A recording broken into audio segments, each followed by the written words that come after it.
عمران خان اب تک ناکام کیوں ہے؟ ہارون الرشید 19 ستمبر 2019۔ ساری خرابی تجزیے کی ہوتی ہے، تجزیہ ناقص ہو تو عمل بے ثمر۔ اپنی ذات سے اوپر اٹھنا ہوتا ہے، وہ نہیں اٹھ سکتا، اب تک نہیں اٹھ سکا، اللہ اس کا حامی و ناصر ہو۔ عمران خان کا مسئلہ کیا ہے؟ بطور وزیر اعظم اب تک کوئی بڑی کامیابی کیوں حاصل نہ کر سکا؟ سب جانتے ہیں، بس وہی ایک نہیں جانتا۔ پتا پتا بوٹا بوٹا حال ہمارا جانے ہے، جانے نہ جانے گل ہی نہ جانے باغ تو سارا جانے ہے۔ کرکٹ پر اپنی خود نوشت میں اس نے لکھا ہے کہ پاکستان کی قومی کرکٹ ٹیم میں سفارش سے شامل ہوا اور نکال دیا گیا، لیکن ہمت نہ ہاری۔ اس کا بولنگ ایکشن ٹھیک نہیں تھا، اس کے باوجود آکسفورڈ یونیورسٹی میں کرکٹ ٹیم کا کپتان ہو گیا۔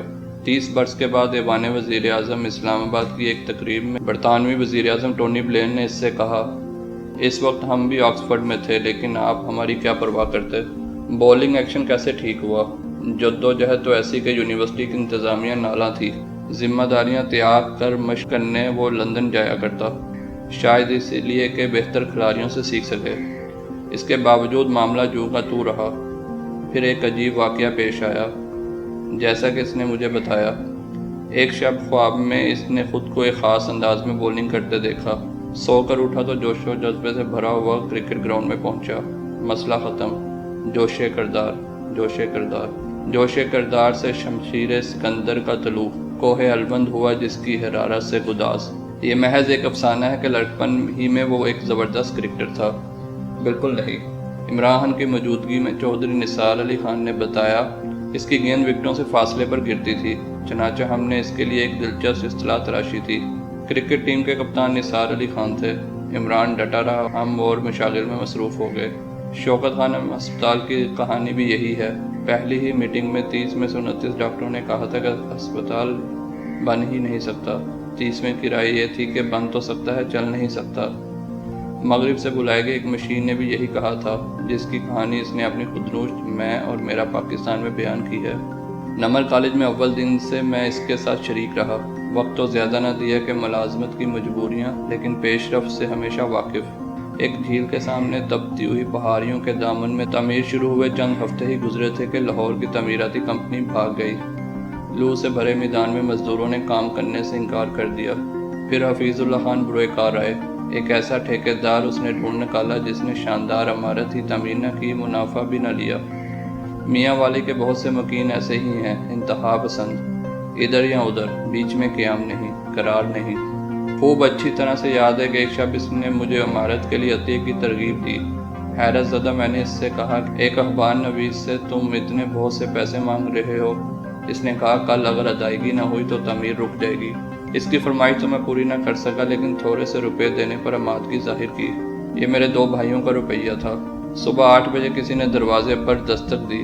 باہر اس کا ٹیلی فون آپریٹر کھڑا تھا۔ عرض کیا، سردیوں کا موسم ہے، 9 بجے بینک کھلتے ہیں، اتنی دیر پھیک کی دھوپ تاپنے کے لیے چمن میں تشریف رکھیے۔ ایک کے بعد دوسرا عقدہ حل ہوتا گیا، ایک کے بعد دوسری منزل سر ہوتی گئی۔ آج یہ عمارت جھیل کے سامنے سر اٹھائے کھڑی ہے، اور سب جانتے ہیں کہ یہ پاکستان کے بہترین کالجوں میں سے ایک ہے۔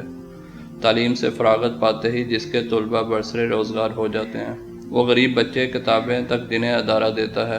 ایسے کارنامے وہ انجام دے سکا اور انہی کارناموں کی بنا پر وزارت عظمیٰ جیت لی، مگر وزیر اعظم کی حیثیت سے اب تک وہ کوئی کارنامہ کیوں انجام نہ دے سکا؟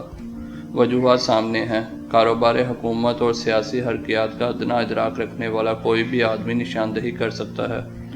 اول یہ کہ وہ سیاست کو سمجھتا ہی نہیں، زیادہ پیچیدہ موضوع یعنی معیشت کا سوال ہی کیا۔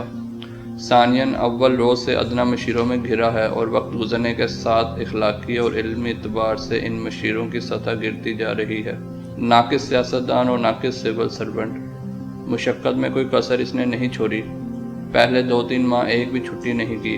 مشقت سے مگر کیا ہوتا ہے اگر راستہ اور رخ معلوم نہ ہو؟ رخ اور راستہ اسے معلوم نہیں۔ پاکستان ٹیلی ویژن ایک تباہ حال ادارہ ہے۔ ایک شاندار منتظم ہی نہیں بلکہ ایک ایسے سربراہ کی ضرورت ہے، نہایت جرأتمندی کے ساتھ غیر روایتی، آؤٹ آف دا باکس انداز میں جو سوچے اور خطرہ مول لے کر فیصلے کر سکے۔ اول Fawad Chaudhry P T V کی گردن پر سوار رہے، پھر نعیم الحق۔ ایسے لطیفے اور ایسی حماقتیں کہ لکھیں تو اکثر لوگ شاید یقین ہی نہ کریں۔ وزارت صحت میں یہی ہوا، پارٹی عہدیداروں کے چناؤ میں یہی ہوا، پی ٹی وی میں کرشمے دہانے والے چاپلوس نے پارٹی کے لیے ایک عہدیدار تجویز کیا۔ مبینہ طور پر خان نے یہ کہا، نام نہ لو، اس کا نام نہ لو۔ سنگین بے قاعدگیوں کے اس پر الزامات تھے، لیکن پھر یہ منصب اسی کو سونپ دیا گیا۔ دوسرا زیادہ اہم منصب بھی ایسے ہی ایک شخص کو۔ سب سے بڑی مثال سندھ اور پنجاب کے وزرائے اعلیٰ ہیں۔ سب سے بڑی مثال خیبر پختونخوا اور پنجاب کے وزرائے اعلیٰ ہیں۔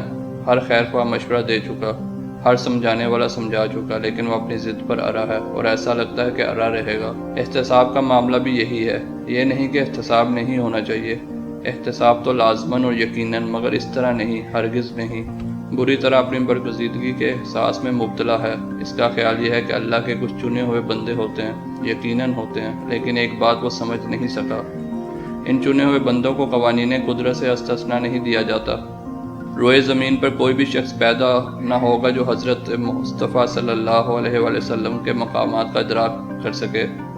بائیں ہمہ وہ کسی بھی دوسرے شخص کے مقابلے میں آپ قوانین قدرت کی زیادہ سختی سے پابندی کرتے، اپنے اثر ہی نہیں، آنے والی نسلوں کے لیے بھی فکر مند۔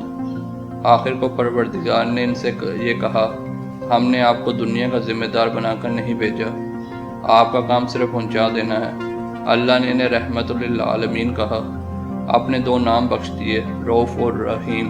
مگر آپ صلی اللہ علیہ وسلم نے کہا تو یہ کہا، اے اللہ تو جانتا ہے کہ میں ایک غلام کی طرح اٹھتا بیٹھتا اور ایک غلام کی طرح کھاتا پیتا ہوں۔ ساری خرابی تجزیے کی ہوتی ہے، تجزیہ ناقص ہو تو عمل بے ثمر۔ اپنی ذات سے اوپر اٹھنا ہوتا ہے، وہ اٹھ نہیں سکتا، اب تک نہیں اٹھ سکا، وہ نہیں اٹھ سکتا، اب تک نہیں اٹھ سکا۔ اللہ اس کا حامی